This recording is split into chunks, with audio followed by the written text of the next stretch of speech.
Hola, bienvenidos amables televidentes todos a Palabras Conjugadas. Hoy con un invitado supremamente especial, el señor obispo de nuestra diócesis, Monseñor José Alejandro Castaño Arbeláez. Me sorprendió gratamente, lo digo como preludio a este diálogo que vamos a sostener el día de hoy, que lo vi con una bata de médico y muchos niños estaban siendo atendidos por él.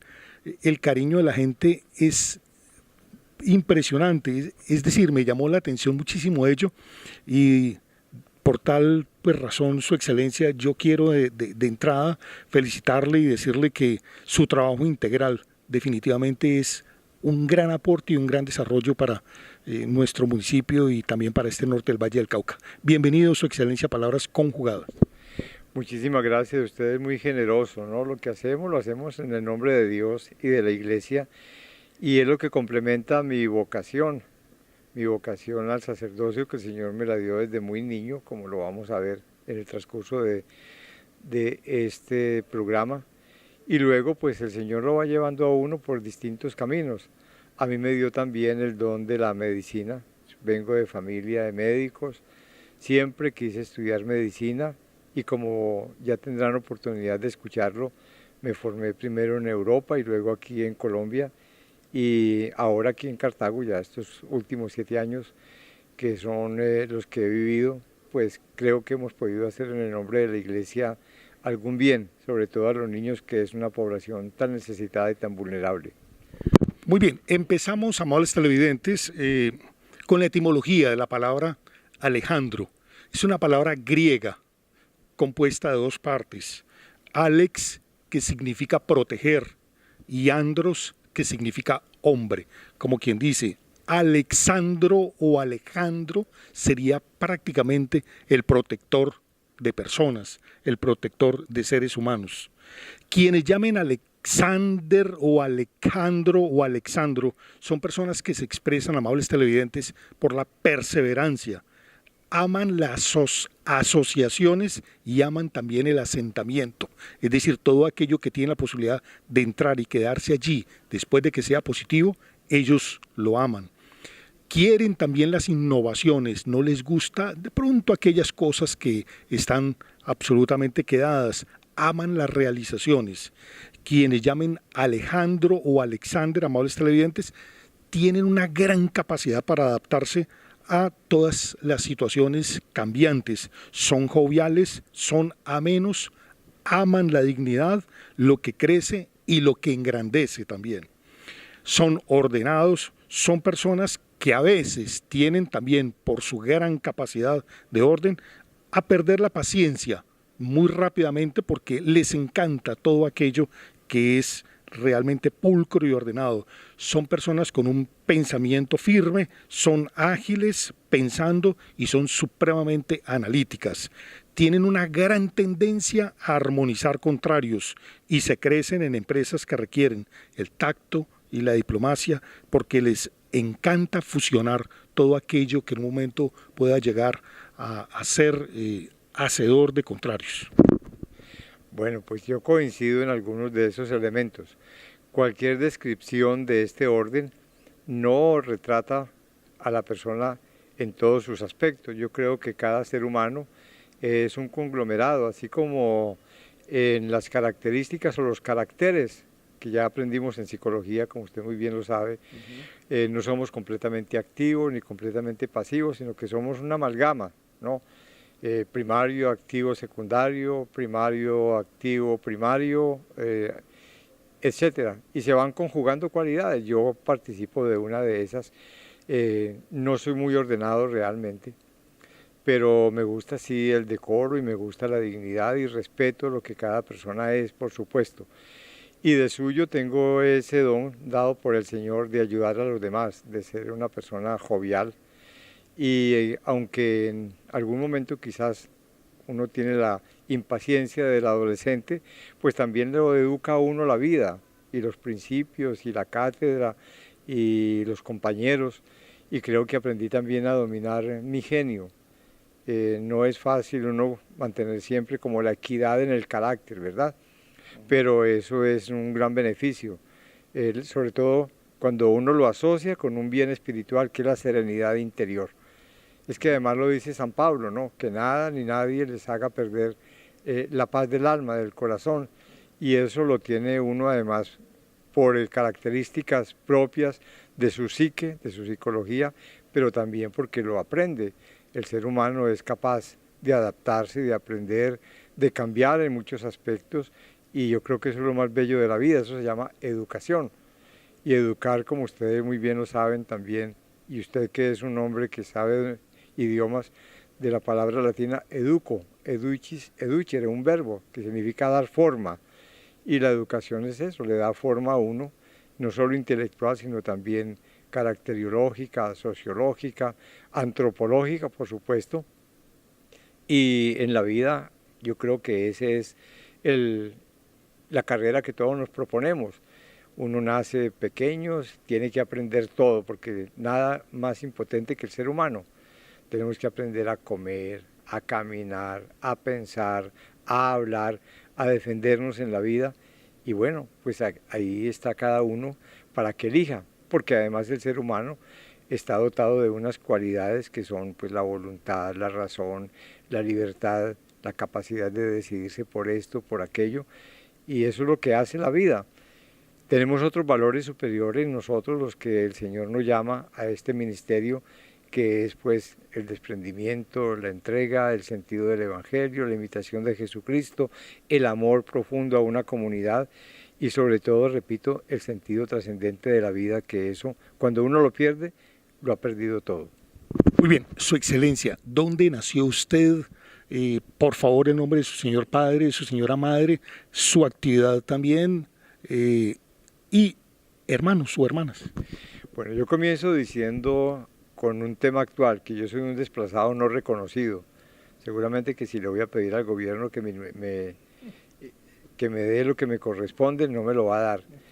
Pertenezco a una familia antioqueña, nací en el oriente de Antioquia, en un municipio que se llama La Ceja, reconocido porque el oriente antioqueño es, como tantos otros espacios en el país, un sitio muy bello y que además en los últimos 40 años ha crecido y se ha transformado de manera inexplicable y yo diría que inmanejable. Pero muy pequeño nos fuimos a vivir a Medellín, precisamente por las circunstancias políticas de entonces. Yo nací el 1 de abril de 1945. A los 3 años tuvimos el tristemente llamado Bogotazo con la muerte de Jorge Eliezer Gaitán y lo que le cambió pues la vida apacible hasta cierto punto al país, aunque antes también habíamos tenido luchas internas, no solo la de la independencia, sino a posteriori, cuando queríamos crear la nacionalidad propia, darle consistencia a nuestra nación, la época de la República y lo que se llamó la patria boba, ustedes que saben historia quizás más que yo. Entonces nos fuimos a vivir a Medellín. Yo recuerdo que llegamos a Itagüí. Itagüí era en ese entonces un municipio apartadísimo de Medellín, hoy está todo unido prácticamente. Y recuerdo allí de niño pues las primeras manifestaciones de la violencia, cuando se hacía aquello que en otros lugares del país y por supuesto aquí también en este norte del valle se conoció tristemente con el nombre del corte de franela. A la gente la mataban, la colgaban en los árboles, la degollaban y la exhibían por los odios políticos con tinte religioso de la época, entre liberales y conservadores, cuando mucha gente no sabía qué era ser liberal ni qué era ser conservador. Entonces nos fuimos a vivir a Medellín y de niño tengo esa historia, ese recuerdo también de la violencia en ese lugar. Afortunadamente pudimos salir adelante con un esfuerzo enorme. Éramos 6 hermanos, conmigo se completaban 7. Y bueno, yo siempre digo que la educación es lo que hace a las personas. La vida y Dios nos dio la oportunidad de educarnos en colegios no oficiales, no privados, sobre todo mis hermanos mayores y los que me siguieron a mí hacia abajo, y fuimos todos profesionales. Y eso es un ejemplo muy bonito para las familias, porque fue con sacrificio, fue con luchas, fue con privaciones, pero de eso a mí no me queda ningún remordimiento, al contrario, me siento muy halagado. Yo estuve en una escuela pública, salía de allí a mediodía y tenía que ir a vender empanadas que hacía mi madre para pagarle el estudio a una hermana mayor que yo. Y bueno, luego ya viene la preadolescencia, la adolescencia, mi juventud, y el Señor me llama al seminario. Pues no es que me coja de la cabeza y me diga, venga, lo necesito para el seminario, no. Yo hubiera sido el Messi de la época, infortunadamente pues no tengo ni la plata, ni las cualidades, ni de Neymar. Esto no es propaganda futbolística, ni mucho menos. Pero, Su Excelencia, discúlpeme, el Messi de la época, ¿por qué? ¿Tenía un gran dominio sobre qué tema en particular? Este lo tiene sobre la pelota, usted... Pues es que yo era agente pelota en esa época, o sea, yo jugaba balón en las calles. Usted era un buen futbolista. No, bueno, óptimo futbolista. Tenga la bondad de respetar.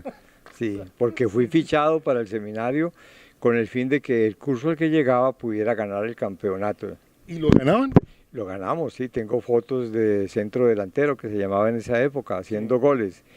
Hoy me llamo justamente un muchacho que fue alumno mío ya después de que yo me hice sacerdote y me mandaron al seminario como prefecto de disciplina y luego como rector. Jugábamos todos los días, después del almuerzo, el aseo, a mediodía y luego a jugar fútbol.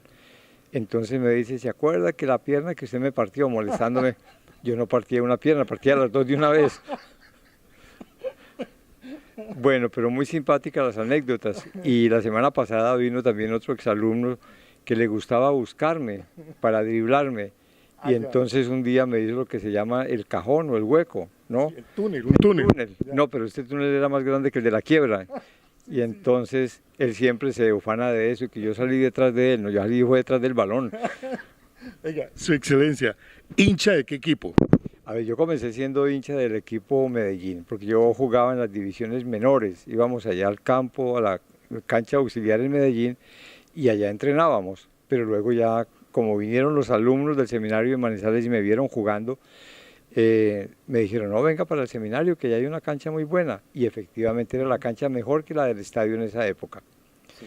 Así que me fui al seminario en el año 1960, a los 15 años, y allá terminé mi bachillerato, luego pasé a Boyacá, a un convento que tenemos allá que es de 1597, se llama el Desierto de la Candelaria.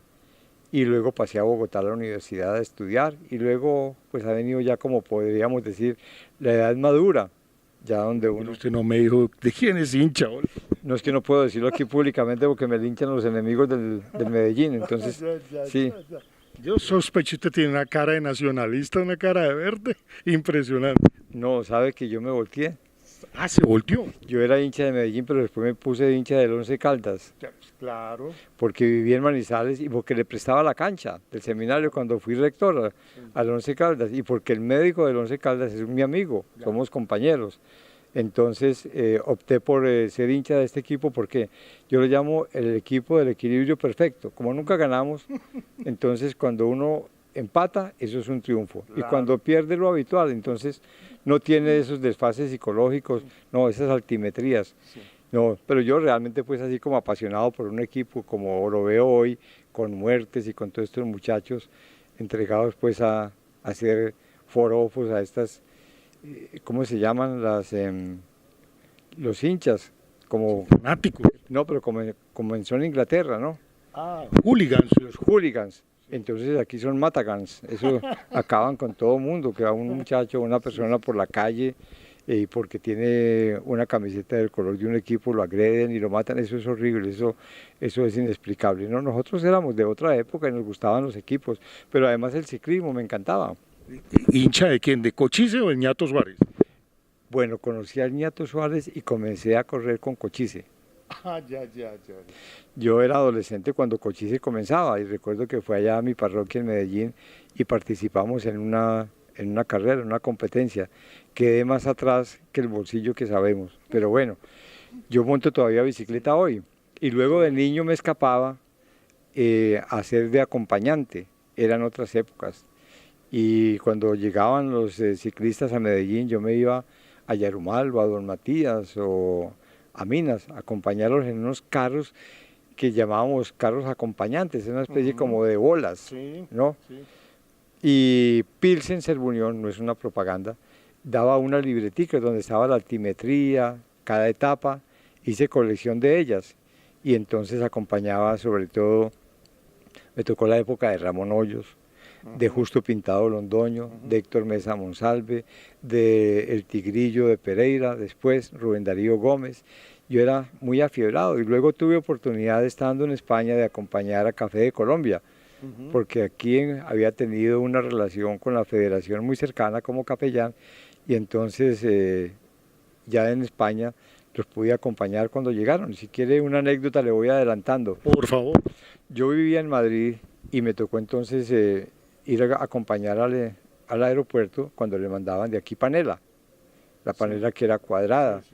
Y decían los españoles que no conocían la panela en esa época: oye chico, y es que tus ciclistas se alimentan con ladrillos. No, eso no es ladrillo, eso es panela.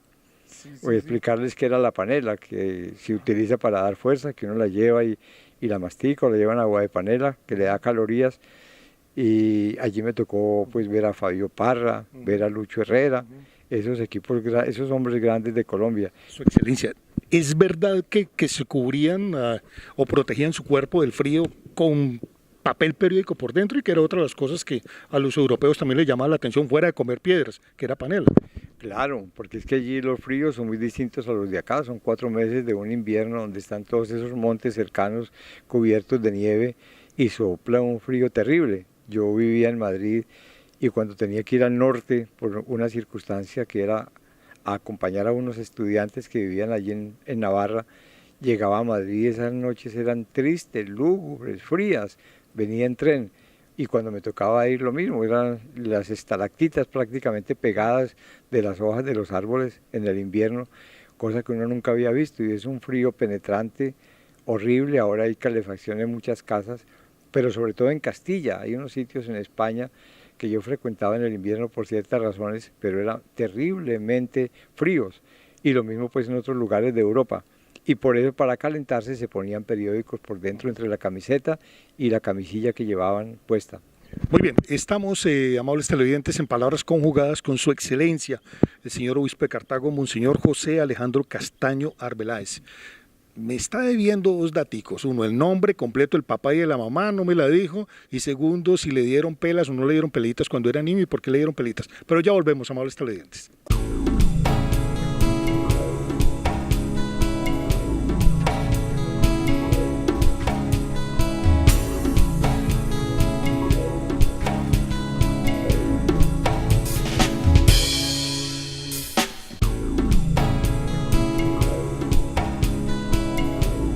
Moda, comodidad y estilo se unen en su almacén inglés. Lo mejor de su marca exclusiva para damas y caballeros. Accesorios, calzado, todo para mejorar su apariencia en un solo lugar. La elegancia y lo casual solo en Almacén Inglés. Visite nuestro módulo femenino, Almacén Inglés, carrera cuarta con calle 11 esquina, teléfono 211-1717.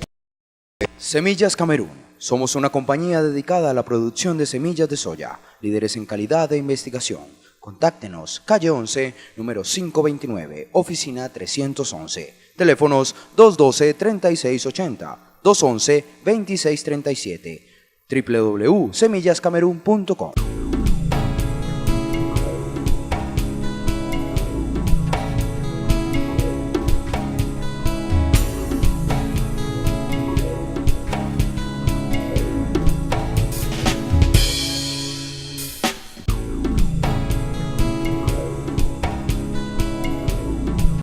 No, señor, no se va a editar absolutamente nada, Su Excelencia.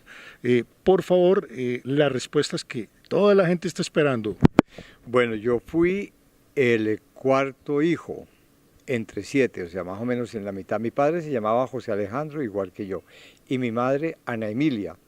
Nosotros tenemos vínculos con un obispo, arzobispo, que fue muy famoso en Colombia, que fue Monseñor Juan Manuel González Arbeláez. Las personas mayores sabrán por qué fue famoso. En primer lugar, porque tuvo todas las condiciones de ser un hombre santo. Quienes lo conocieron lo recuerdan como un hombre santo, un hombre de un porte y de una estampa extraordinarios. Él fue nombrado muy joven obispo de Manizales y luego obispo auxiliar de Bogotá, cuando estaba Monseñor Perdomo. Y tenía derecho a la sucesión, que eso nunca se había visto en la iglesia colombiana. Se nombra un obispo auxiliar con derecho a sucesión, quiere decir que si muere el obispo titular, él lo pasa a reemplazar. Hubiera sido arzobispo de Bogotá muy joven. Hubo una serie de dificultades, como las tiene siempre la vida, y entonces a él lo trasladaron a Popayán. Y él prefirió entonces prácticamente autoexiliarse, irse a Madrid, donde yo lo conocí siendo ya sacerdote yo, y él ya llevaba varios años, un hombre extraordinario. El apellido Arbeláez es del oriente de Caldas, pero el origen sí es de Irún, en España. Yo recuerdo de mi madre muchas cosas. En primer lugar, que era supremamente generosa y sin ser apasionada, era una mujer devota que me enseñó a ir a la iglesia, a rezar, a orar, y que fue quien hizo la fuerza para que yo me fuera al seminario. Ana Emilia Arbeláez. Luego mi hermano mayor, que se llamaba Armando, ya muerto. Le sigue otra hermana que se llama Ligia, otra hermana que se llama Edelmira, y yo, que soy el cuarto. Y hacia abajo, otro hermano médico que infortunadamente lo mataron en Medellín por robarle un vehículo. Sigue otro hermano que se llama John Jairo y otro hermano que se llama Edgar. Todos ellos viven, excepto mi hermano Armando y mi hermano Jaime, que murieron. Su Excelencia, el niño, ¿por qué lo castigaron? Bueno, a mí me castigaron porque me iba a hacer diabluras, las travesuras propias de los niños, porque tenía apenas 2 pantalones, y entonces dañaba uno y para ponerme el otro era una catástrofe. Me tiraba por los montes, los cerros, y llegaba con el pantalón y el sentadero vuelto nada. Les decía a mi mamá, pero este muchacho, bendito sea el Señor. Yo con estas piernas bien inflamadas, porque ella sufría de una erisipela que hoy se llama una celulitis, ¿no? Y lavando y aquí matándome, y mira cómo llegó con esta ropa toda vuelta nada. Bueno, esas eran una de las circunstancias. Pero, y ordinariamente, y porque no era tampoco ningún pan de cada día, era peleador, era pendenciero.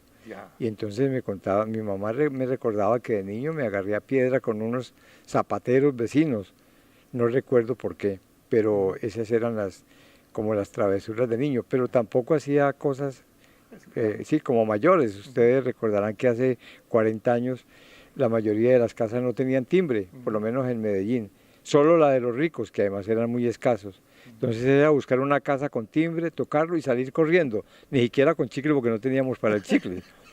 Su Excelencia, estamos amables televidentes hablando con Su Excelencia Monseñor José Alejandro Castaño Arbeláez. Su Excelencia, un momento triste de su vida y en el cual usted recuerde la última vez que lloró. Bueno, ayer, el último día que lloré fue ayer en las exequias del padre Gerardo Jaramillo, un sacerdote que murió este fin de semana, que yo encontré aquí, de 92 años, que me tocó acompañarlo en la clínica durante su última enfermedad, y como dije en la homilía, lo recordaba como un hombre supremamente respetuoso, cercano, afable y amable con el obispo. Él estaba aquí en la cuasiparroquia de los 12 apóstoles, llevaba muchos años. En San Pablo, ¿no? En San Pablo, sí señor. Era un hombre que había tenido dificultades en un momento de su vida y se ordenó para la comunidad de los claretianos, San Antonio y María Claret, y no sé exactamente las circunstancias en las cuales vino aquí a la diócesis, y Monseñor Luis, mi obispo anterior en esta diócesis, de feliz memoria, lo recibió, de tal manera que yo lo encontré aquí y tengo ese grato recuerdo de él. Y como dije en la homilía, que fue lo que me consternó, era que la última visita que le hice, consciente, tenía una sonda oral para alimentarlo. Y entonces no podía hablar, tenía muy lastimados los labios porque le habían entubado. Estuvo primero en cuidados intensivos una semana larga y me despidió con besos, ¿no? Como quien dice, me le estoy muy agradecido, como no se lo puedo expresar con palabras, reciba esta expresión de afecto. Era un hombre realmente bueno y creo que eso fue la última vez que lloré, justamente ayer. Me conmovió mucho sus exequias. Su Excelencia, todo lo contrario, un momento de alegría, un momento de inmensa felicidad que le haya hecho sonreír. Indudablemente el día de la ordenación. Ninguno de los que hemos sido llamados al ministerio olvidamos ese momento. Sobre todo en la época anterior o casi preconciliar o posconciliar, que todavía tenía pues cierto carácter de solemnidad más que ahora. Recordamos que las ceremonias eran mucho más majestáticas y sobre todo porque vivíamos el sacerdocio como con esa idoneidad o esa idiosincrasia o ese concepto preconciliar que, repito, pues ha sido quitado en la reforma litúrgica, pero que no deja de tener la grandeza del sacramento. Y eso para uno, e incluso hoy, quien llega al sacerdocio sabe que es el momento de mayor emoción en la vida. Y luego cuando la iglesia me llama, sin yo esperarlo, a ser obispo. ¿Cómo lo llamó? El señor nuncio me llamó y me dijo que necesitaba hacerme una consulta a Bogotá. Y yo dije, pero yo estaba en Manizales. Y pero consulta de que no, que aquí el señor nuncio lo necesita. ¿Sintió temor? Claro, uno siente temor y siente miedo y en mi caso me dieron una semana para decidir si decía sí o no. Y cuando uno toma esa carta que le entrega el señor nuncio, dice el Papa Benedicto, que fue quien me nombró, se ha dignado nombrarlo a usted obispo de una diócesis que en mi vida jamás conocía, ¿no? Que se llama Castello di Tatroporto.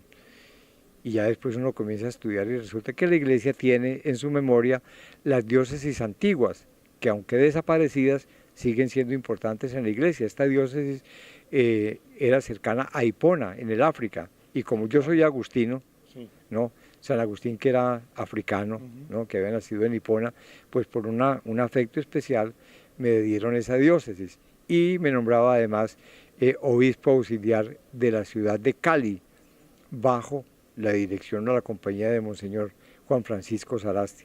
Yo en Cali no había trabajado, yo no conocía a Monseñor Sarasti, no sabía realmente cómo se hacía un obispo, de manera que fue todo muy sorpresivo y otras cosas que quedan para la entrevista posterior. Claro, ni más faltaba. Amables televidentes, la etimología de la palabra obispo, compuesta doblemente del griego epi, que significa arriba, algo así como de pronto cuando hablamos de epidermis, es decir, la piel de arriba, epi y scopus, que significa observar, como quien dice, un episcopado es aquella persona que está mirando desde arriba, un obispo desde la etimología es el que observa, pero estando arriba. ¿Alguna vez dentro de las falencias que uno como ser humano tiene, la altivez, la arrogancia, le ha llegado a su puerta, le ha tocado? No, esa sí nunca la he tenido. Entonces no es virtud porque no he tenido que combatirla. Bueno. Sí, no, nunca, al contrario, he creído que el ser uno natural como es y que es un servicio que la iglesia le pide, no le da para uno ser ni orgulloso ni llenarse de vanidad. No, realmente ese no es mi caso. Tengo otros defectos que luego se los cuento, pero no. Dígame uno nada más. Dígame uno. ¿Uno? Sí. A ver, que soy muy obsesivo, pero eso hace parte de la etimología de mi nombre, ¿verdad? Sí, lo dijimos. Sí, y que hago muchas cosas. O sea, me gusta, no puedo como centrarme en una sola cosa. Yo estoy aquí, atiendo a un niño, voy y miro un libro, soy de la Academia de Historia, leo medicina, leo literatura. Entonces creo que eso es también pues como una, no sé si defecto o cualidad, soy multifactorial, por decirlo de alguna manera. Sí. Bueno, otras personas se dedican a una sola cosa y eso la hacen con esmero y muy bien. No es ningún beneficio. Su Excelencia, si no hubiese sido sacerdote, si no hubiese sido pediatra, fuera el fútbol, ¿qué hubiera sido? A ver, yo creo que yo no hubiera servido para otra carrera distinta de una carrera sociológica, para servir, porque soy una persona que me gusta la antropología, la dignidad del ser humano, ¿verdad? Y que me muevo muy bien dentro de un ambiente social. Lo que nunca hubiera sido, lo digo con toda certeza, es político y menos tan malos como los de hoy. Tiene toda la razón. Su excelencia, por ahora me están haciendo señas que no acabó el tiempo, y eso que usted me dijo es que no, 5 minuticos, Fernando, nada más, y vea, ya no acabó el tiempo, media hora. Por favor, un mensaje para toda la gente, las miles de personas que nos están viendo, la gente de Puerto Caldas, la gente de Anserma Nuevo, la gente de aquí de Cartago, que le amamos y que le valoramos y le respetamos tanto? Bueno, el mensaje es que estudien, los niños deben estudiar, los jóvenes.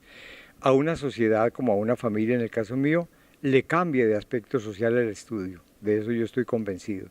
En segundo lugar, que no hay mayor satisfacción que obrar el bien, que uno siente en el corazón que alguien le dice, muchas gracias, usted me hizo este favor, ¿se acuerda que usted me curó este niño, en el caso mío?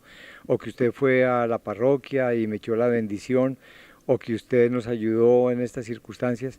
Creo que eso es lo más gratificante para uno. Y procurar nunca hacerle el mal a nadie. Usted recuerda que en medicina tenemos un principio, causar el menor mal posible. Yo creo que eso se debe aplicar también para todos los estamentos de la sociedad, hacerle el menor mal posible a cualquier ser humano. Y es lo que le da una alegría y satisfacción. Ser honrados, ser honestos, ser transparentes, comprometerse con una causa y cumplirla. Eso le da a uno dignidad y sobre todo le da altura a la antropología, que no necesita para ser buena que sea cristiana. La antropología, la persona como tal, el humanismo que ha perdido justamente sus cualidades y sus valores fundamentales. Yo a las mamás que son las luchadoras, que son trabajadoras, a las familias que tienen dificultades de orden económico, que busquen salidas, que busquen educar a sus hijos y encontrarán un mejor futuro. Su Excelencia, Monseñor José Alejandro Castaño Arbeláez, estuvo en Palabras Conjugadas. Excelentísimo. Gracias por atendernos aquí, a Daniel y a toda la gente que en este momento nos vio. Chao. Bueno, con muchísimo gusto, pero esperen mi bendición entonces en el nombre del Padre, del Hijo y del Espíritu Santo. Amén. Que el Señor los acompañe.